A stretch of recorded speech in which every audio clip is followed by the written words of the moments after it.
So you say you need some gift ideas for somebody, whether it's for Christmas, Hanukkah, Mother's Day, Father's Day, Valentine's Day, Grandparents' Day. That is a holiday. Look it up. Even celebrating an ancestor's birthday, or even just treating yourself. Yeah, you can do that. Or, even better, take some of the hints in this video and let people know what you might want. You could even tell them to take a look at this video and see how that works out. We're going to do that in just a few seconds.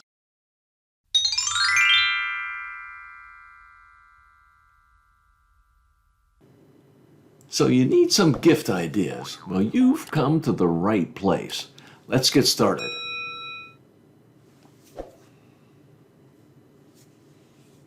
Okay, the first item is the Epson Perfection V39 flatbed scanner. Yeah, it's a scanner. Look, it's not huge. It's a good size. I mean, I don't know if you'd want to carry it around with you, although you probably could if you go on a trip to visit some relatives. But this is great. A scanner is a perfect gift because you can scan old pictures, even not so old pictures if you have hard copies of them. You can scan old documents because then once you scan those old documents in, then you could use them with photo manipulation software to make them look even easier to read. You'd be surprised at the bad copies, photocopies that I've made years ago that I've scanned in, and I've made them much more readable than they were originally even. So scanner, great gift.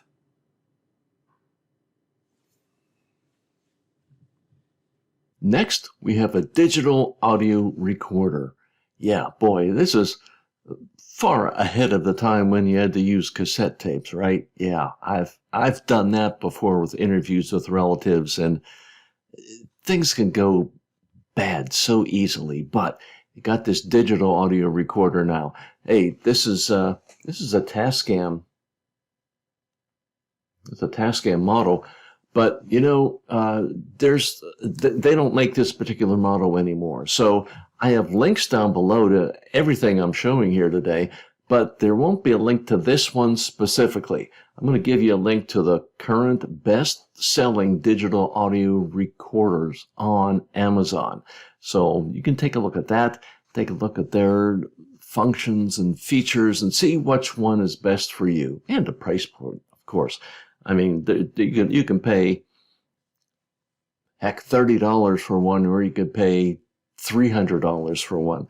So that's a wide range, but it's going to be great. It's fantastic for interviewing relatives.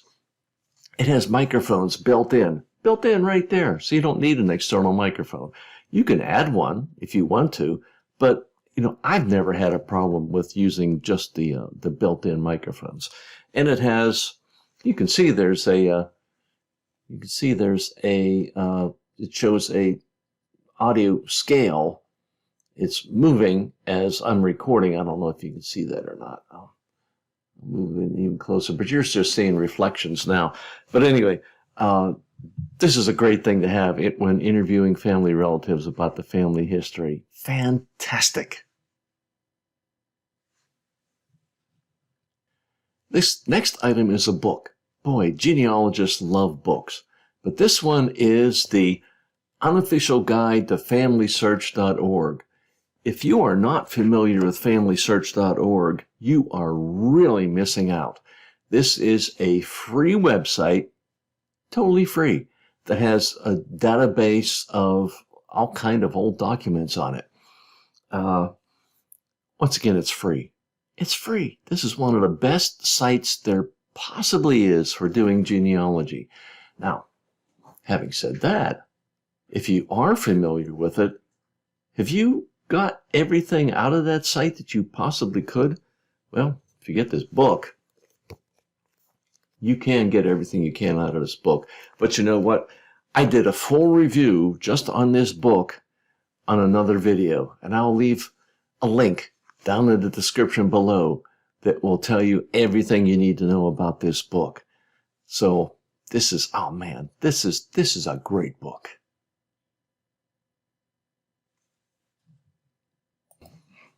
Okay, so this next item, it might seem a little strange. Might seem a little strange, and I would put this on a list of things for genealogists.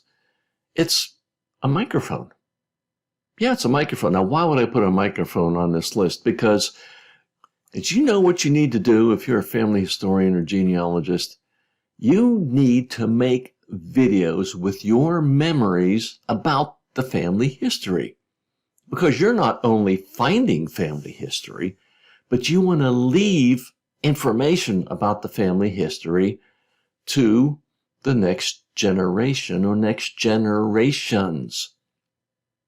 Yeah, you're gonna pass down the information you found about previous generations, but hey, you're living history. You are living history.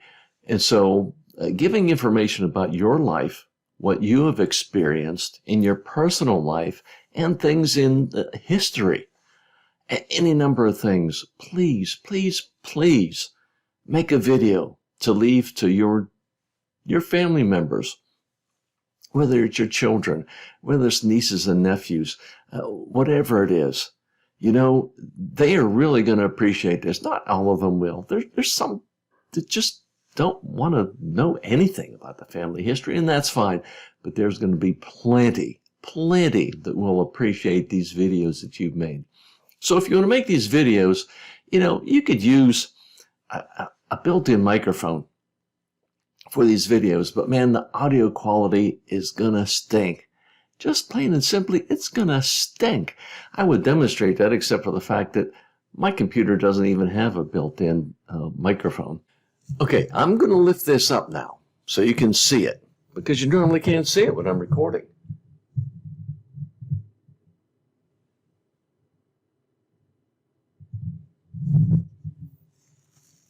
Okay, it's called a Blue Yeti microphone. Now, it's a little big because it's going to be better than even, I mean, they have some external microphones that, you know, they have little tiny ones. Those aren't going to be much better than the built-in microphone. It'll be a little better. It'll be a little better. And the best thing about it is this is what they call a USB microphone. You don't need any other special equipment. You just plug this into one of your USB ports and you're good to go. So this is going to help the sound in your videos tremendously.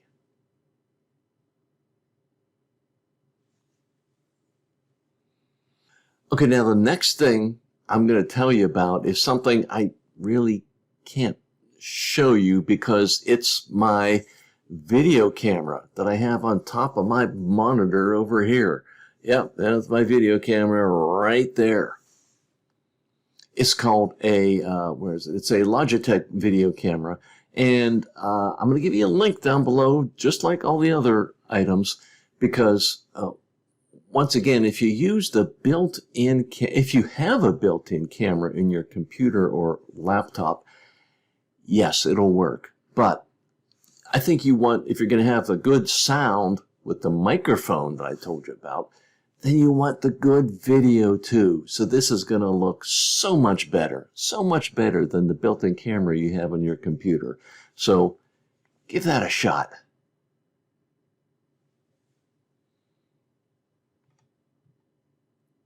This next item is another book.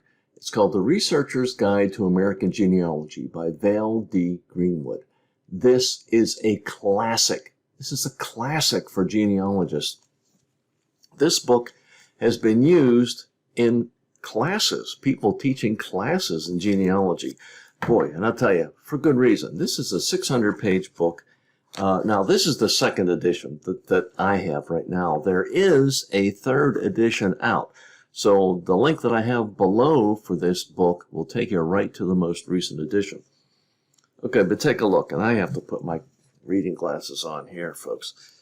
I mean, just look at some of these. Understanding genealogical research, record practices, analyzing, evaluation of evidence, research tools, organizing and evaluating your research findings, compiled sources of newspapers, vital records, census records, probate records and wills, government land, local land records, abstracting wills and deeds, court records, church records, immigration records, military records, cemetery and burial records, and it just touches on computers and genealogy. Because, like I said, this is an older version, but I know the third edition expands on that too. So, since this is used in classes, this is great. Even for the beginner, this is going to be a great book to have. Actually, it's great for anybody to have. I refer to it often. A lot of people do. So, check that out.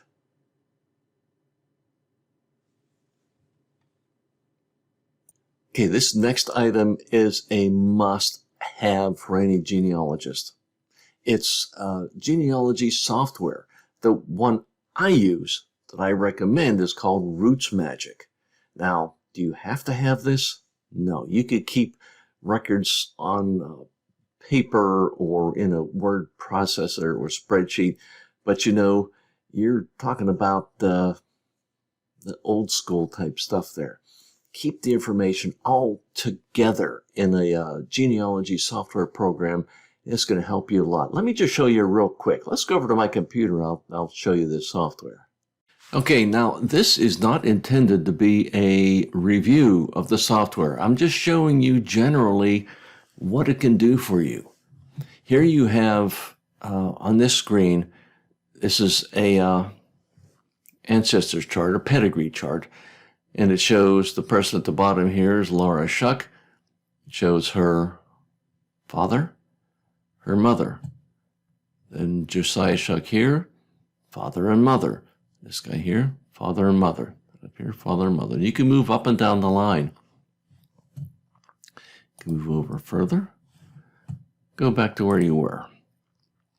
Okay, now see I have Laura Shuck highlighted. There's the information I have for her right up in here. If I go to Josiah, that's the information I have for him, Daniel, so on and so forth. You can also, and note on Daniel Shuck here, up here, I can click on here and it gives a family view.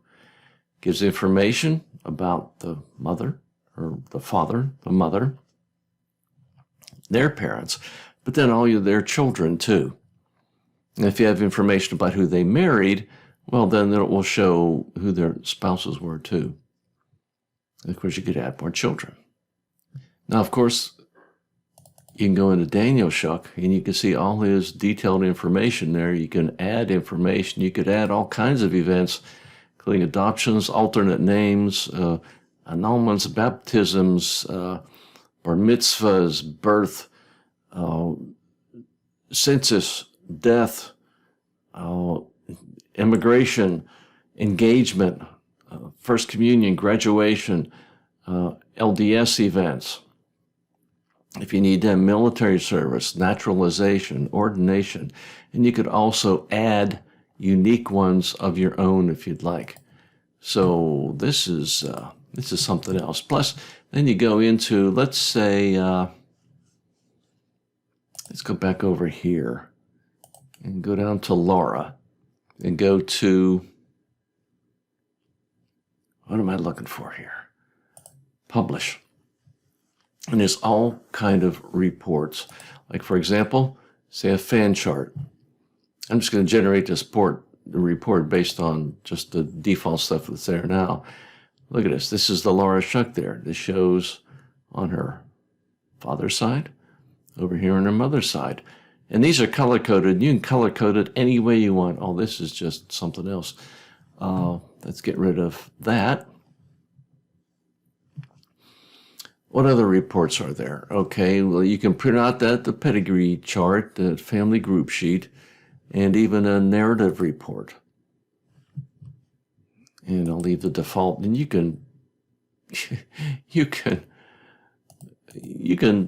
set all kind of different things on this. It's just something else. It's just a great thing to have.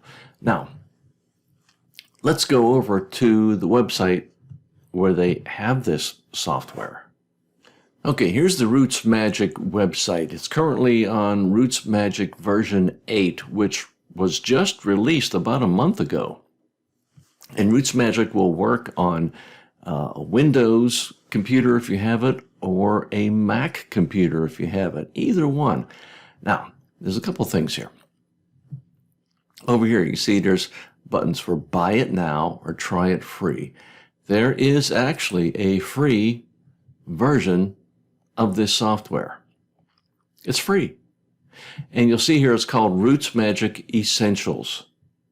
Now, you can put in basic information in here, like I showed you with the pedigree chart, the family group sheet, and so on. And there's a full list of the differences between the free and the paid version.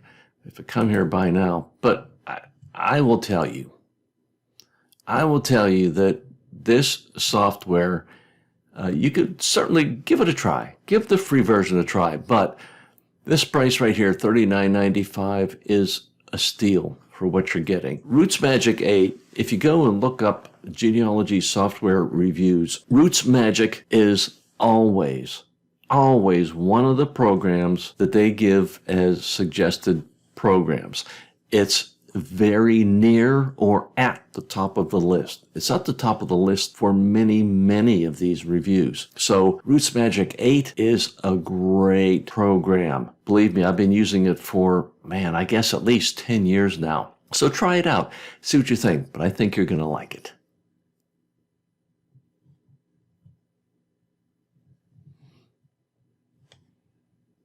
Now we come to another book.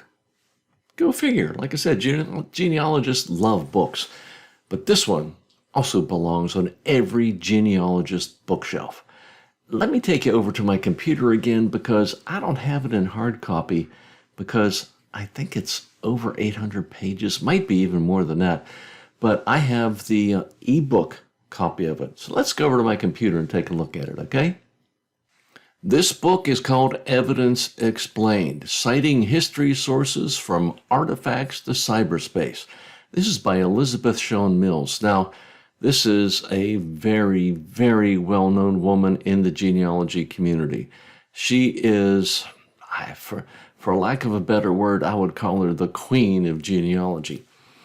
And especially the queen of documenting your sources in genealogy. And an incredibly vital thing that you need to do when you're doing genealogy research. You need to keep track of where you're finding all this information. And it might be fine for you to not do it if you only have 2 or 3 sources, but once you start gathering all these different sources, you're going to have hundreds, if not thousands.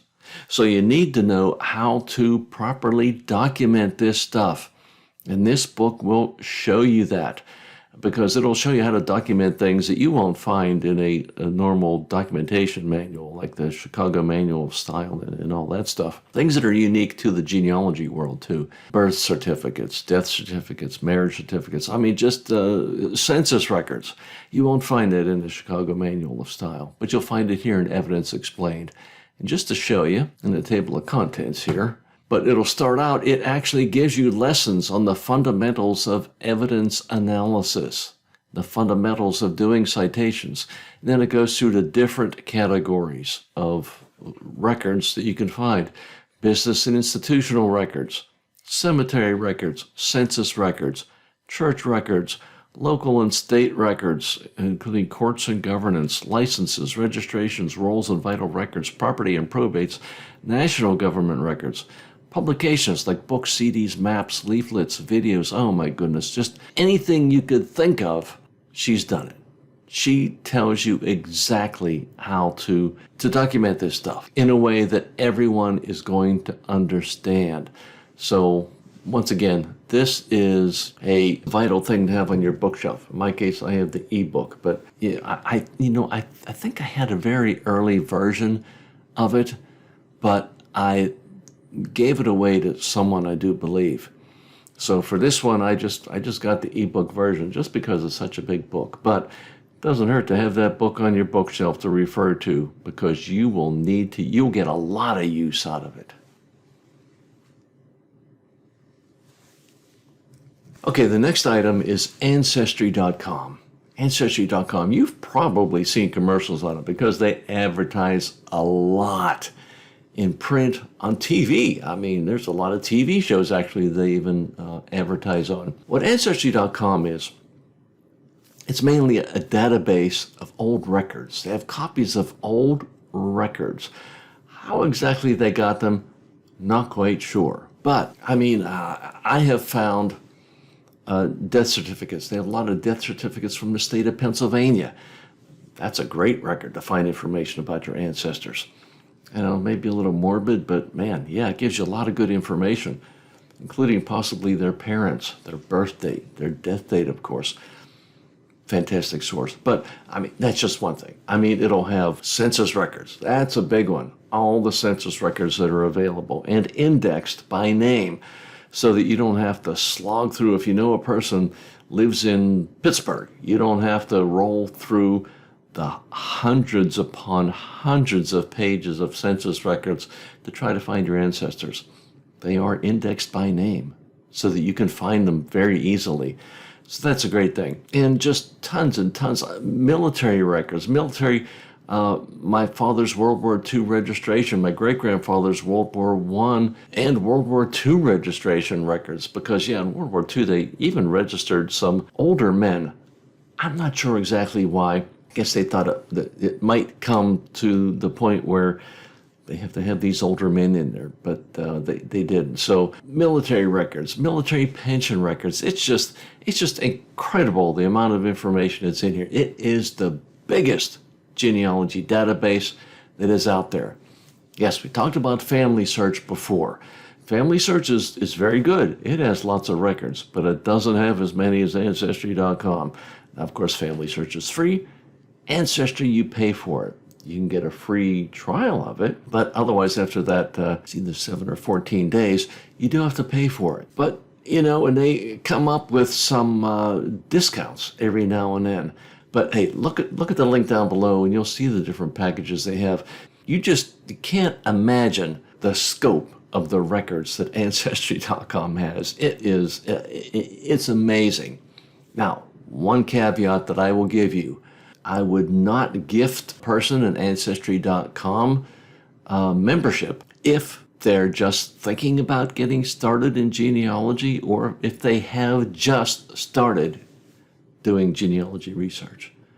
Because there's other things they need to be doing first before they dive in, because this database is just so huge, it's going to be like drinking out of a fire hose. I mean, they're going to get bowled over by there's just going to be so many records, they're not going to know what to do with them. So they're going to have to do other things first, like interview family members, do a self-interview of records they have themselves and knowledge they have themselves. So someone should have been doing genealogy research for, I would say in general, at least 4 to 6 months before they dive into Ancestry.com, because there is a lot of stuff there. You will find a lot of good stuff, but you have to build that basic information first before you dive into it. But man, for yourself or for someone else, this would make a great present. Ancestry.com, huge database. It's great. Okay, the next one is going to sound a little familiar, but it's called AncestryDNA. Yes, and it's run by the same company that has the Ancestry.com database. It's the same company, but this is the DNA testing that you've probably heard a lot about. I did one of their AncestryDNA tests, and I should point out that getting a subscription to Ancestry.com does not get you the AncestryDNA part of it. And getting the AncestryDNA part does not get you the Ancestry.com part. Two completely different products. AncestryDNA, you get one, or if you gift it to someone, they will send that person a box that has a tube in it. And that person, and I've done this, you actually have to spit into that tube. Okay, is that gross? I don't know. I did it. You spit into the tube, You have to fill it up. They'll have a mark on the tube, say, give us at least this much of your spit. And then they have another little tiny tube with a liquid in it that you pour in there once you put the spit in there. That just preserves the DNA in that liquid till you send it back to the people at AncestryDNA. And they give you the whole mailer. They give you the whole mailer. You don't have to try to pack up this tube of spit. They have a special mailer that you put it in and get it to them. And you send it back to them as soon as you can. But like I said, they have that liquid that you're going to put in the tube that's going to help preserve that DNA information. But man, this is incredible. I mean, there were no surprises in my results, but it shows you what areas of the country or what areas of the world that you have ancestors from. They can tell this from DNA. Well, I said there were no surprises, but actually there was a tiny bit of my ancestry, and it was anywhere from maybe 2 to 5% that was listed as Ashkenazi Jewish, I think it is. I know nothing about any Jewish ancestry, so I haven't found anything along those lines yet, but we'll see. Plus, what will also happen is that you will also be told, because you'll have to make an Ancestry.com account. You just won't have access to the database unless you get a subscription to that. But you'll have an Ancestry.com account where you'll see your DNA results, and it will also have a separate part of it that will tell you people that you're possibly related to. I mean, other people that have also taken the AncestryDNA test. It's not like everybody in the world. So other people that have taken this DNA test, they will say, okay, here's this person. They won't give you any personal information about them, and they won't give them personal information about you. You can contact them if you want through their Ancestry.com account. So it's pretty private. You don't have to worry about that. But it'll tell you the person's name, their account name, and also what they think your relation may be to this person, whether it's a first cousin, second cousin, third cousin, mother, father, sister, brother even. So this is this is a very, very cool thing. Once again, sometimes they'll have sales on these packages too. So I will keep you up to date when I see sales on Ancestry.com memberships or AncestryDNA kits for you to send in to get your DNA analyzed. I will let you know on this website. I will put out another video that tells you specifically what sale is going on and how long it's on for. So keep an eye out for that, okay? Now here's a bonus item. Yes, number 11. Oh, I know I said 10 in the title, but here's number 11, a bonus thing for a possible gift for someone on your list for Christmas, Hanukkah, Mother's Day, Father's Day, birthday, anniversary, whatever it is. This is a gift. You know what? It's not going to cost you a penny. It's not going to cost the recipient a penny either. Yes, it's the Road to Your Family History YouTube channel. You might be on it right now watching this. I had to tell you about that because that's my YouTube channel, right? But hey, listen, it's free. It's free information about finding your family history. Hints, tips. I have a series going on right now about how to do research in U.S. Census records. I'll leave a link down below where you can go to those videos where I talk about doing research in census records. Geez, I have a series about interviewing your relatives for family history. I'll put a link down there about that too. Plus there's other stuff. There's other stuff too. So check it out. I think you'll be doing yourself a service if you subscribe to it, and you'll be doing your loved ones a service. Now, I don't know that you can wrap up that gift. I'm sure you can get a little creative about that if you want, or just share it with them. Share that this YouTube channel is available and is useful for finding your family history. So that's all my suggestions. I mean, there's a lot more good stuff, but these are the 10 that I want to tell you about right now. So I hope this is helpful for you. If you find that one of your recipients enjoyed getting what you got them from my list, please leave a comment down below here. I really appreciate it because I love to get that feedback because I love helping people, and I love when people let me know when something I put out there helped them out. So please do that. And while you're at it, subscribe to this channel too, okay? Thanks. We'll see you next time on the road to your family history.